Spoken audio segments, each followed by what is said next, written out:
Carbon and its compound, ये इसका 9th lecture है। इस लेक्चर में हम लोग बात करेंगे allotropes of carbon. Allotropes of carbon, only हम कार्बन की बात करेंगे, वैसे सल्फर के एलोट्रॉप्स होते हैं बट हम बात नहीं ओनली करेंगे allotropes of carbon. Allotropes of carbon, पहले हम क्या होता है, व्हाट इज एलोट्रॉप्स। एलोट्रॉप्स मतलब एलिमेंट्स का इस तरह से अरेंजमेंट कि नंबर ऑफ एटम्स और अरेंजमेंट ऑफ एटम तो डिफर हो बट उनकी केमिकल प्रॉपर्टी सेम होती है, फिजिकल प्रॉपर्टी अलग होती है। फिजिकल प्रॉपर्टी अलग क्यों है भाई, कहीं कार्बन 20 है, कहीं 60 है, कहीं 10 है, तो नंबर ऑफ कार्बन में डिफरेंस है, तो नॉर्मल सी बात है उनका मेल्टिंग और बॉइलिंग पॉइंट डिफर होगा। जैसे जैसे कार्बन बढ़ते चले जाएंगे उसका मेल्टिंग बॉइलिंग पॉइंट बढ़ता चला जाएगा। तो फिजिकल पावर डिफर होते हैं बट केमिकल प्रॉपर्टी सेम होती है। अब उसी को उस पर हम लोग इसकी डेफिनेशन बना लेते हैं। मैंने मेन पॉइंट लिखे हुए, ये मैं लिख रखे, इन पॉइंट्स पर मैं डेफिनेशन बना देती हूँ। मैं देखिए क्या डेफिनेशन होगी, some chemical elements can exist in 2 or more different form which differ in arrangement of atom and in number of atoms but chemically same, या हम ऐसे ही बोल सकते हैं but same chemical property and different physical property called allotropes of carbons, या फिर only आप इसमें आपका एलोट्रॉप से बोल सकते हैं, कॉल्ड एलोट्रॉप्स, ओनली एलोट्रॉप्स बोलेंगे क्योंकि हम एलोट्रॉप्स के जनरल डेफिनेशन की बात कर रहे हैं। एंड जो ये इसका फिनोनिमा है उसे हम क्या कहते हैं, एलोट्रॉपिज्म, right.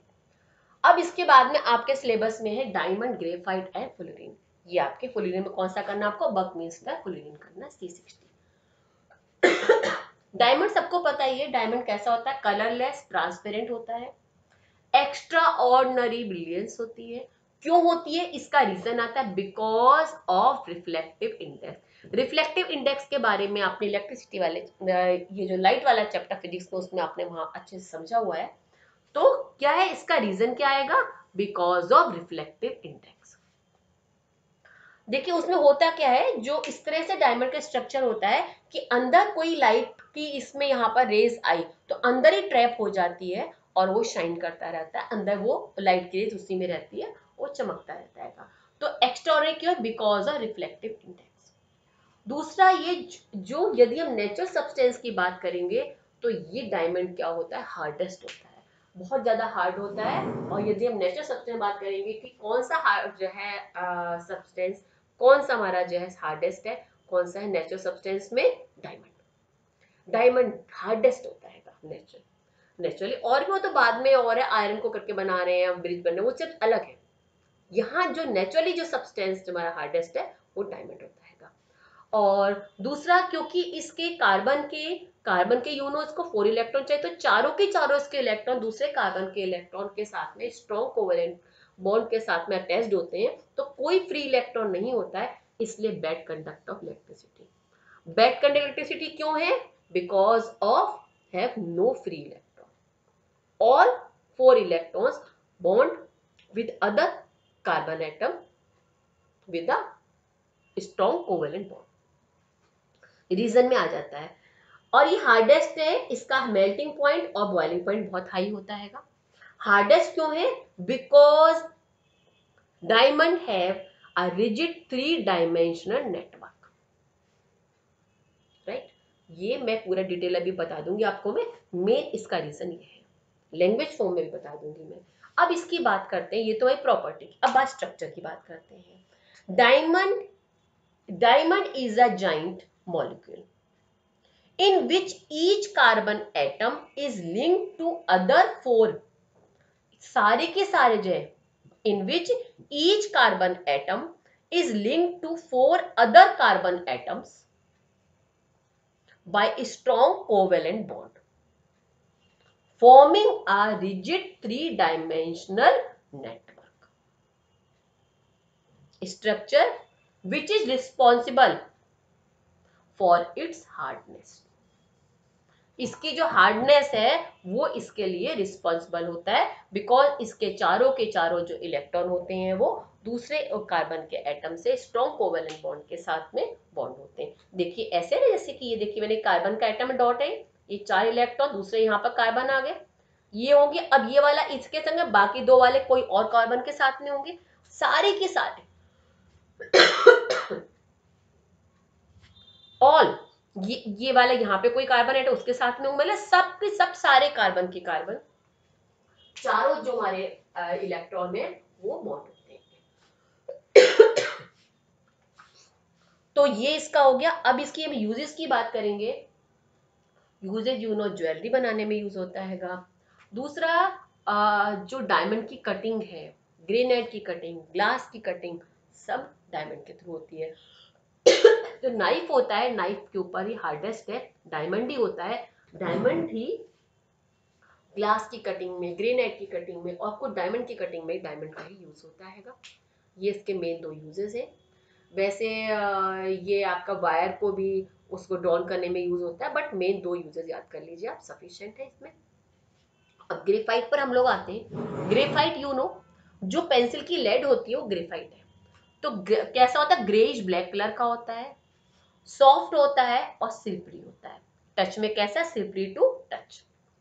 Good conductor of electricity है। ये कार्बन का एक एक्सेप्शनल केस है, क्योंकि जितने भी नॉन मेटल्स हैं सब की सब बैड कंडक्टर ऑफ इलेक्ट्रिसिटी होते हैं, but graphite is a good conductor of electricity because of free electron. इसके चारों इलेक्ट्रॉन नहीं होते हैं, बट इसका एक इलेक्ट्रॉन क्या होता है, इसके 3 इलेक्ट्रॉन तो दूसरे कार्बन के साथ में होंगे,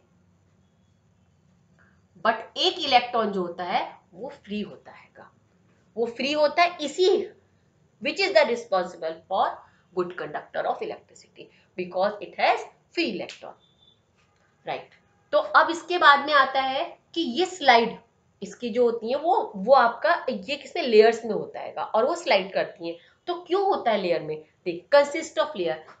अब कैसे होता है, स्लाइड क्यों करती है वो मैं आपको रीजन बताती हूँ, मेन पॉइंट्स इसी पे करेंगे। ये तो प्रॉपर्टी होगी इसकी। अब हम बात करेंगे इसके स्ट्रक्चर की बात करेंगे। जो ये जो ग्रेफाइट होता है ये किससे बना होता है, consist of layer of carbon atom. और सॉरी शीट होगी ना, इसके एक के ऊपर एक शीट्स हो गई, जैसे कि मैंने ना शीट हो गई, एक के ऊपर शीट जैसे होती है उस तरह से रखी होती है, आपने देखा होगा। Okay right. और इसका जो फोर्थ इलेक्ट्रॉन फ्री कैसे कब होता है, देखिए जैसे ये है, एक ये इधर बॉन्ड है, ये देखिए यहाँ पे हेक्साजोनल के रूप में होता है, मैं बना दूं यहाँ पर, जैसे ये है, इधर आ गया ये कार्बन का इधर आ गया यहाँ पर, ठीक है। अब दूसरा यहाँ पर इधर वाला कार्बन आ गया, एक इसके साथ में हो गया, एक कहीं और के साथ हो जाएगा, ये ऐसे आ गया, ये इसके साथ में आ गया।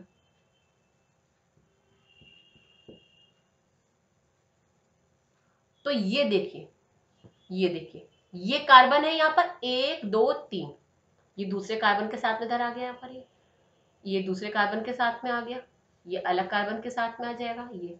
तो 3 इसके जो इलेक्ट्रॉन है दूसरे कार्बन के साथ में, ये देखिए इधर आ गया, ये अलग कार्बन आ जाएगा, ऐसे होता चला जाएगा, देखिए तो ये देखिए। तो इस तरह से ये आपका हेक्साजोनल होता है, देखिए। और स्लाइड्स होती हैं, देखिए मैंने बनाया हुआ है, एक ये लेयर आ गई, एक ये नीचे लेयर आ गई, और इसके बीच में फोर्स कौन सा वाला फोर्स होता है, वीक वेंडर बॉल force. Weak van der, VANDER van der, WAALS, weak van der बॉल फोर्स, इसके कारण ये स्लाइड करता रहता है। अब इसको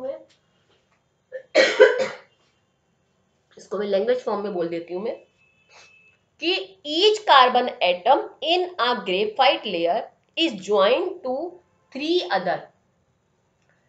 other carbon atom by strong covalent bond to form flat hexagonal ring, right? और जो इसका फोर्थ इलेक्ट्रॉन होता है वो फ्री होता है, which is responsible for the good conductor of electricity. जो इसका एक इलेक्ट्रॉन जो फ्री है वो ही रिस्पॉन्सिबल है of good conductor of electricity. और इसमें जो लेयर्स होती हैं ये सब की सब किसके साथ में हेल्ड होती हैं, with the weak van der Waals force, right? The various layers of carbon atom in graphite are held together weak van der Waals force, so these can slide over one another. ये जो layers हैं आपस में ये slide होती रहती हैं। अब इसकी प्रॉपर्टी की तो बात हो, प्रॉपर्टी की बात होगी, इसकी स्ट्रक्चर की बात। अब यूजेस की बात करते हैं। एक तो क्या हो गया, पेंसिल की लेड में यूज हो गया। दूसरा, क्योंकि गुड कंडक्टिंग इलेक्ट्रिसिटी है, ये किस में होता है, आपके इलेक्ट्रोड्स ऑफ सेल, सेल बनते हैं उनके उसमें मेकिंग में यूज होता है। दो मेन यूजेस हो गए। थर्ड हम यूज कर सकते हैं, जो इसका पाउडर जो लुब्रिकेशन है वो जो आपके मशीनरी के जो पार्ट है, it is use as a powder lubricate for the parts of machinery. एक ये भी बहुत इंपॉर्टेंट इसका यूज है पाउडर फॉर्म में। तो ये तीन मेन इसके यूजेस हैं। तो और अब इसके बाद में हम बात करते हैं फुलरेंस की। फुलरेंस में कौन सा करना आपको, बकमिंस्टर फुलरेंस, जिसका फॉर्मूला होता है C60, जिसमें कि 20 तो हेक्साजोनल होते हैं और जो 12 पेंटाजोन्स होते हैं। इनसे मिलके बना होता है और बिल्कुल जैसे फुटबॉल होती है, फुटबॉल की तरह से होते हैं, वहां पे हेक्साजोनल और पेंटाजोनल। वो आप यदि गूगल पे सर्च मारेंगे बकमिंस्टर फुलरेंस का, आपको फिगर बिल्कुल बॉल की तरह होता है, बिल्कुल फुटबॉल की तरह होता है ये। और इसका नाम, ये इसमें लर्न करना क्या, इसमें इसका नाम क्यों हुआ, विद किसके नेम पर, अमेरिकन आर्किटेक्ट था, उसका नाम क्या था, बकमिंस्टर फुलर।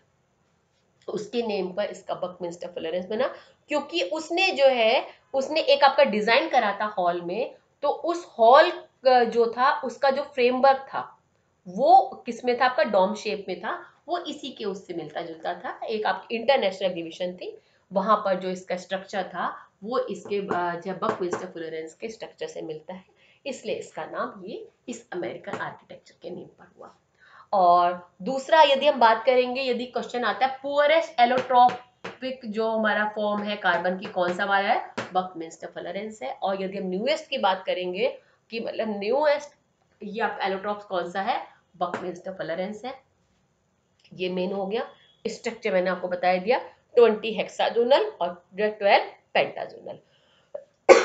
सारे की सारे जितने इसके चारों की चारों है, सब आपस में इंटरलॉकिंग इस तरह से होती है, सब अंदर पूरा होता है, बिल्कुल फुटबॉल की तरह शेप बना देता है उसका वो। अब इसकी बात करते हैं यूज की। यूज में मेन इसको, एक तो यदि इसमें C60 में, इसमें हम ऑक्सीजन ट्रैप हो जाती, फॉर्मूला हो गया C60O। ऑक्सीजन इसमें यदि जैसे हम बात करें language, C60O a molecular form when C60 traps oxygen atom. तो इसको हम किस में यूज करते हैं, बहुत इंपॉर्टेंट यूज है कैंसर और एड्स की थेरेपी में। किसमें, कैंसर और एड्स की थेरेपी में। कैंसर और एड्स की थेरेपी में इसको हम यूज करते हैं, कैंसर की और एड्स में, बहुत ज्यादा, राइट। तो इसमें यूज होता है ये, जिसका बहुत इंपॉर्टेंट यूज है। और वैसे ये जो है बिल्कुल इंसुलेटर की तरह यूज करता है, बट फिर भी इसको हम कुछ सुटेबल कंडीशन को उसके अकॉर्डिंग करके इसको हम आपका सेमी कंडक्टर के रूप में हम लोग इसको कभी कभी इसमें कन्वर्ट कर लेते हैं। दो इसके मेन यूजेस हो गए। तो ये आई थिंक आपके एरोट्रॉप से मेन मेन आपके समझ में आ गए होंगे। और ठीक है चैन, ओके बाय बाय। जितना आपके सिलेबस में था मैंने उतना ही समझाया है तो बहुत कुछ बताने के लिए, लेकिन इतना ही कर लेंगे, बाकी सही रहेगा। बाकी जो नोट्स होंगे, नोट्स में मेरी सारी बातें लिखी होंगी, तो जो मैंने आपको बातें बोली हैं वो आपको अच्छे समझ में आ जाएंगी, लर्निंग में आसानी होगी, आपको कोई प्रॉब्लम नहीं होगी। फिर भी कोई प्रॉब्लम है वही कमेंट बॉक्स में दीजिए, मेल आईडी वहां सब दे दीजिए, आप लोगों को बताइएगा।